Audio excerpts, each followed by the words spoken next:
اسمعني كويس. اللي هقولهولك دلوقتي مش كلام عابر، ده كلام طاقته قوية.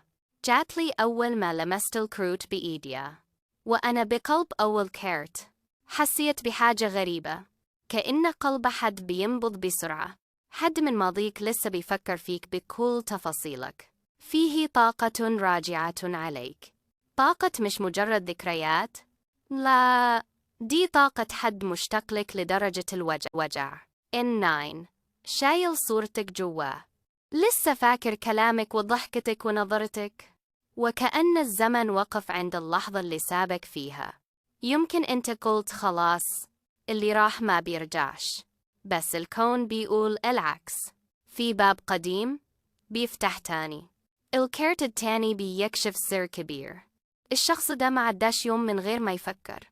لو الزمن يرجع، أعتذر، أصلح، أبدأ من جديد.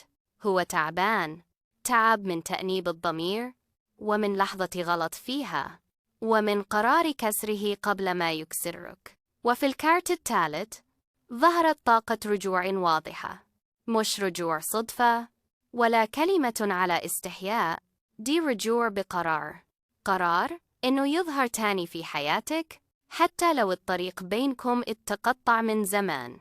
قريب، أي بعت لك علامة، يمكن لايك بسيط، يمكن رسالة مش واضحة، يمكن حتى ظهور فجأة، بس العلامة جاية والرجوع قريب.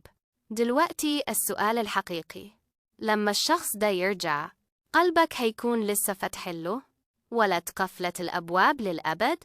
لو الرسالة دي لمست قلبك، اكتب لي في الكومنت، أنا مستعد أشوف العلامة، وخلي الطاقة تبين لك اللي مستنيك.